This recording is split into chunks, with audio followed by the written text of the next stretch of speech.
Hello everyone, this is God and Sinner with Matthew. Today we're still in 1 Samuel. We was in 1 Samuel last week. Saul had tried to find David and kill him, and David David had the chance to kill him, but he didn't. So I'm gonna be in that was in chapter 25 last week. We're going 26 this week. I'm gonna start out with the first verse. And the Zebite came unto Saul to Gibeath, saying, Doth not David hide himself in the hill of Hachilah, which is before Jeshimon? And Saul arose and went down to the wilderness of Zemop, having 3,000 chosen men of Israel with him, to seek David in the wilderness of Zemp. Now he just left, this last chapter he had just left the cave. He was actually in the same cave David was in. David's got about 300 men or something. Saul's got 3,000. And these aren't just any regular men Saul's got. Saul's got the best, he's the king of Israel. He has the best, he has the lead. It's like he's got a whole 3,000 Navy SEALs with him basically. And David's just got the blessing of God on him, and David let him go, and he's got somebody else talked him into going and killing, trying to hunt David down and kill him again. David just freed the man. You know, David was right there. He could have slit his throat, and he didn't. And he let Saul know that, and now Saul's back after him again. Saul just don't know when to quit. Some of us don't know when to quit. Sometimes it's best to leave sleeping dogs lie. You know, sometimes it's best not to keep picking at something that's not working out in your favor. Sometimes it's best to just say, hey, you know what, that person got me and they're better than me, and I'm just going to have to bow down to that person. You know, just sometimes it's best to leave certain situations alone, is what I'm gathering out of this. So I'm going to go on to verse 3. And Saul pitched in the hill of the Hachilah, which is before Jeshimon, by the way. But David abode in the wilderness, and he saw that Saul came after him into the wilderness. David therefore sent out his spies, and understood that Saul was come in very deed. As David arose and came to the place where Saul had pitched, and David beheld the place where Saul lay, and Abner the son of Ner, the captain of his host, and Saul lay in the trench, and the people pitched around about him. Then answered David and said to Amalek the Hittite, and Ashmael the son of Zeruiah, brother to Joab, saying, Who will go down with me to Saul to the camp? Ashmer said, I will go down with thee. So this guy hadn't been brave, because it's like you're just walking to a snake's den, so to speak. Going down there just tiptoeing. Like, these are 3,000 of the most dangerous men in the whole world at this point. And these two guys, David and his little partner, that Ashmael is a great friend. You know, if you have a friend that's going to go down to you, or go down with you to this, you've got a very good friend. You know, friends are hard to find. Friends, you know, over the course of my life, it's just there's few and far in between friends that's actually friends. I know a lot of people, but people that's going to actually get down and be with you, and ride or die with you, that's very few and far between on that. David's got one right here. David had one with Saul's son, Jonathan. Jonathan was a ride or die with him too. You know, it's good to have folks like this on your side, so I'm going to keep reading. So David and Ashmael came to the people by night, and behold, Saul lay sleeping within the trench, and his spear stuck in the ground, his bolster, but Abner and the people lay around about him. Then said Ashmael, to David, God hath delivered thine enemy into thy hand this day. Therefore, now therefore let me smite him. I pray thee with the spear, even to the earth at once, and I will not smite him the second time. David said to Abiash, destroy him not, for who can stretch forth his hand against the Lord's anointed and be guiltless? I mean, you know what? This is. Part of me's wondering why David even went down there, because you know the only reason to go down there is to kill the guy. The guy's been hunting you. He's been hunting him this whole book. We're in chapter 26, and he been hunting him the whole book because he had him do some dirty work for him. You know, he had him kill Goliath, and he had him beat the Philistines a few times, and then Saul's has been after kill him after all this. He's just jealous. So what I'm trying to see, or what I'm trying to tell the folks out there, it's not good to bottle this jealousy up. If you've got jealousy inside your heart and inside your soul, let it go, because it can end up killing you. I mean, if the story keeps going, and you're going to see this jealousy and this envy and this hatred is nothing more than just poison. It poisons your soul and poisons your body, and it does nothing but wreak havoc whenever you have this inside you. Just let it go. So I'm going to go to verse 10 now. David said, furthermore, as the Lord liveth, and the Lord shall smite him, or this day shall come to die, or he shall descend into battle and perish. So he knows God is going to take care of him. That's where we need to be at with the people that's done us wrong, or that's currently doing us wrong. You know what? Leave them alone. Let God handle. I know I done talked about this last. It sounds like I'm just repeating the lesson, but some of this stuff is very similar. I mean, because David was in the same situation. God's asked me to go to this chapter. I mean, it took me a minute to find it. It's late. It's like 12 o'clock at night. Just got home from work. I put on a shirt. I still got my work pants on. I'm trying to get this lesson in because I got to wake up and do a whole bunch of stuff tomorrow. So I'm going to verse 11. The Lord forbid that I should stretch forth my hand unto the Lord's anointed, but I pray thee, take thou now the spear that his bolster and the cruse of water, and let us go. So David took the spear and the cruse of water from Saul's bolster, and they gat them away. No man saw it, nor knew it, neither awakened, for they were all asleep, because of the deep sleep from the Lord was fallen upon them. Then David went over to the other side, and stood on the top of the hill far away, a great space between them. You know, so David did this last time. He took Saul's took a piece of his robe away. He cut a piece of his robe. Now he's took the spear and his water, and David's had the spear, I believe, at least one other time. I could be wrong, but I believe David's had the spear one other time because Saul chunked. I know Saul chunked it at him at least one time. I did a lesson on that. Saul just has been after him. It's like Tom and Jerry. You know, it's just. I saw sometimes some of these battles are just all my battles. All my battles, speaking from my own existence, would be better left in God's hands. You know, sometimes I choose to fight some battles that I shouldn't be fighting. I shouldn't be fighting none of them. I should just pray to God and be a good human being, and like do what David's doing. That's what David's doing. David's talking to God, and he's doing what God's asked him to do. God's telling him not to kill the guy. So, you know, that's another thing. We need to stay in prayer about whatever situation we got going on in our life, because like some stuff, like everything in my life, I'm not able to control, because you got people. But, you know, situations that it's because people have the free will. They're going to do what they want to do. You can't make somebody love you. You can't make somebody care for you. You can't make somebody just even care.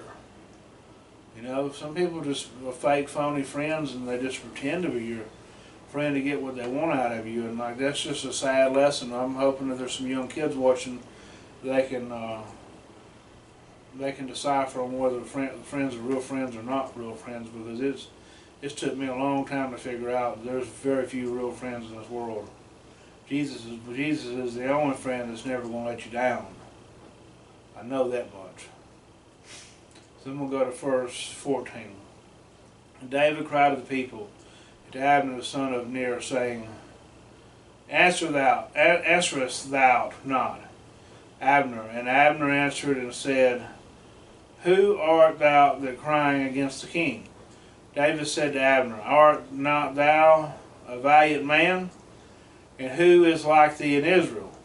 Therefore lest thou not keep my lord the king. For there came one of the people in to destroy the king thy lord. This king is not good. No, this thing is not good that thou hast done. As the Lord liveth, ye are worthy to die, because you have not kept your master. You've not kept your master, the Lord's anointed, and now see where the king's spear is, and the cruse of water that was as his bolster. So David's taunting this guy, this guy that's supposed to be protecting Saul. He's like, you know what? I snuck down there and grabbed the king's stuff. Like, where was you at? Wasn't you supposed to be watching over him? You know, at the end of the day, God's on your side. He's on your side. It doesn't matter what the obstacle is. You know, David's done had to fight Goliath. Now David's done snuck around 3,000 men twice. These are just straight up miracles that happen because God can open up doors. God can stop the enemy from attacking you. That's why prayer is so important, and to be in God's favor is to be important. David has got God's favor, and some things, you know, we can't stop, but like God's favor can. God's favor can stop all kinds of things. Like there's days that like maybe I missed a turn, especially now. And I leave in Birmingham late, I might miss a daggum exit or something like that. I used to get mad. I'm like, you know what? Maybe God's saving me from something bad happening. And I truly do believe that. Maybe there's a drunk driver on the road, or you know. So anytime something happens out of the ordinary, don't get mad or frustrated about it. You know, it could be God delivering you from something bad fixing to happen. And that's what God's just been with David, and I just pray that God keeps me like He kept David. You know, that's a good prayer to have, is to watch over me like you watched over your servant David. You know, God loved David. I love God as much as David loved God. You know, I like to say I do. I do trust Him, man. I went through some rough spots in my life, and God's been there. And God can be there for anybody watching right now. You just, you know, watch these videos and read on your own, and pray to God throughout the day. You know, everything is not rainbows and unicorns, but like God can be with you, but you gotta stay in communication. You gotta be on God's team. You can't just be lollygagging around left field and expect God to work miracles for you when you just call Him, you know, rub the little genie lamp or something. It's not like that. We have to stay in conscious contact with God and be on God's team. And God can make miracles happen. I've done seen them in my life. We're going to verse 17. Now Saul knew David's voice and said, Is this thine voice of my son David? And David said, It is my voice, my lord, O king. He said, Wherefore thou, my lord, thus pursue after this servant? For what have I done? So David's asking Saul, Why are you chasing me again? You've been after me. I've done told you I mean you no harm, just leave me be. Or what evil is in mine hand? Now therefore I pray thee, let my lord the king hear the words of the servant. If the Lord have stirred thee up against me, let him accept an offering. But if they be the children of men, cursed be they before the Lord, that they have driven me out this day from abiding in the inheritance of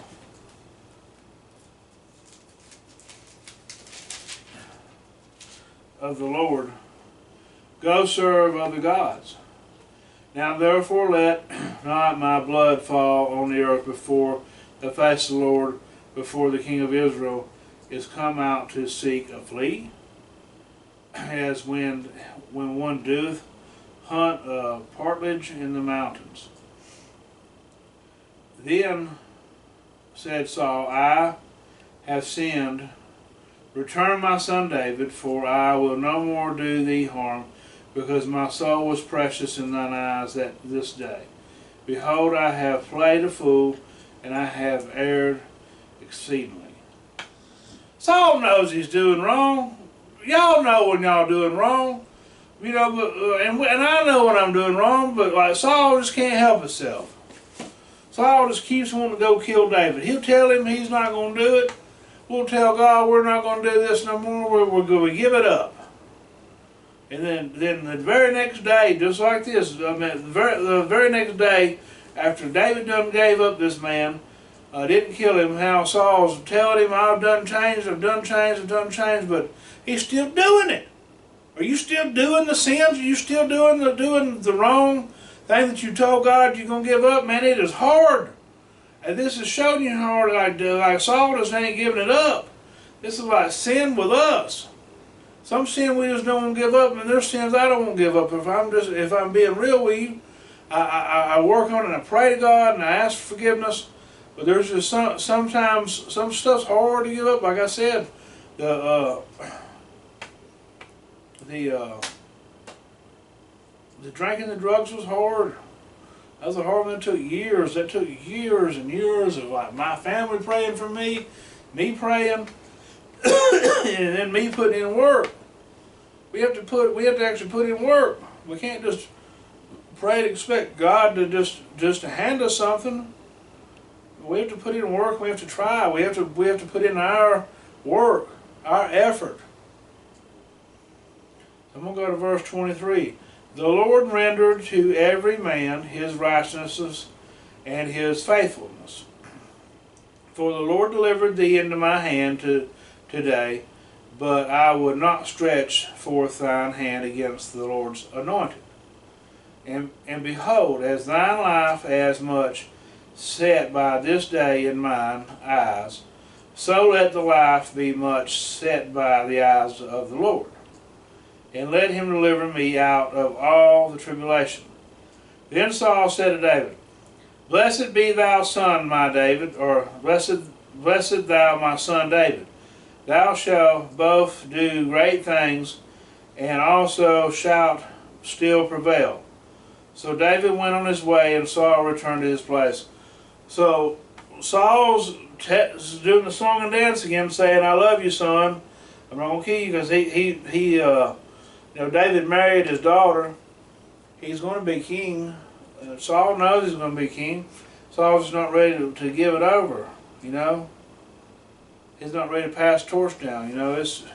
Sometimes we just have to pass the torch down. Sometimes it's just the time. If Saul had just went ahead and passed his torch down, or at least became in good hands, then it would have been so much better for him. Sometimes it's just best for us to settle our differences with people. It always is. To settle our differences with people, then just keep holding grudges. I mean, Saul could have had a really good life, man. He's a king. He's running around with these 3,000 men away from his family, chasing his daughter's husband, trying to kill him for nothing, for him being a hero, him being a little jealous, you know. Sometimes this is hard for us to, like, it's like I said, the very next day he's back after the guy, you know. same thing with me, man. I'll be praying to God for this to stop or for help me with this and that. And I just, right before I read this, I was like, God, I feel bad because I feel like I'm crucified and you every time I do something wrong and I'm not trying to. It's like I'm making you get on that cross every time that I just keep doing these stupid things. I'm doing way better, and I'm doing good. But like, there's not no person on this earth that's like doing 100% good. There's just certain things that everybody's got their little closet, demons or whatever. Everybody's got something going on that's not right with God. You can lie to yourself and say, "Oh, I ain't got nothing.